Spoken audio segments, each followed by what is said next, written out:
losing my virginity at 14 years of age, and you know, I didn't know no better. I didn't even know the girl. It was just some of my homies and I hooked up. And so you're talking about from 14 years of age. Some debris. I did look at this towel. I was like, I'm just a little suspect. I'm like, man, maybe looking a little fuzzy up here. But on a serious note, Lord, I'm sorry. From 14 years of age to 23, man, I was pretty much having sex a couple times a week. A lot of times with different women I didn't know.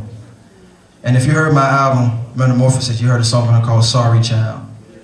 And I wrote that song to 2 unborn children that I participated in aborting because my sin had produced them. And I wanted to cover it up. And so I wasn't banging, wasn't slanging, fought a little bit, but my thing was hanging in the streets, trying to chase a life of fame, trying to be that dude. But that life led me to some dead ends. And thank God I didn't have to spend time in the pen for selling drugs or doing something crazy. But I was still in chains because sexually I was a beast. I didn't have a control of it. I was a hoe. I was a whoremonger, what the Bible calls it. I gave myself to whenever I felt like it. Didn't have any gauges on it. Did what I wanted to do because I said I'm grown and ain't nobody gonna tell me nothing. And so I got story after story about how many times I've regretted who I've laid down with. 2 abortions. Going to the clinic, I remember Christians out there with signs with partially aborted babies on them, telling me not to abort. You know, and I was 16 years of age.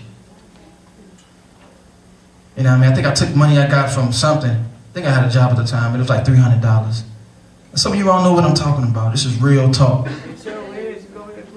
And so the reason why I give this story, because that caused me anguish. And even in God's record book, there I stand forgiven. But yet, my works and my deeds are still recorded of being a murderer.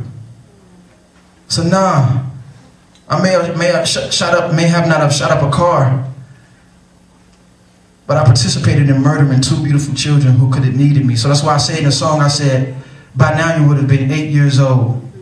And I said, I'm sorry that me and your mother didn't love you, didn't know any better. Because if I did, I wouldn't have aborted you. But this is what sin brings on. When you choose to follow that lust, that burning desire that's in here, God gave it to you for marriage. But when you choose, when you're watching porn, yeah, I'm going there.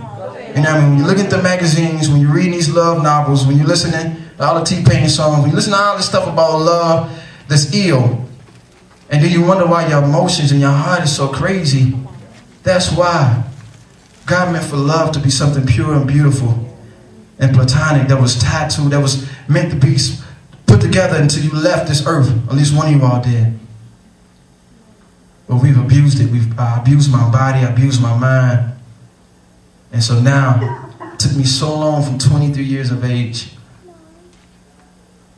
to finally understand that my body is not my own, but it is a temple of God.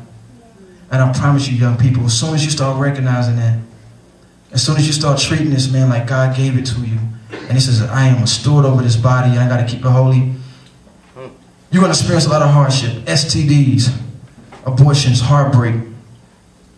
You wonder why chicks walking up to dudes blowing their brains out.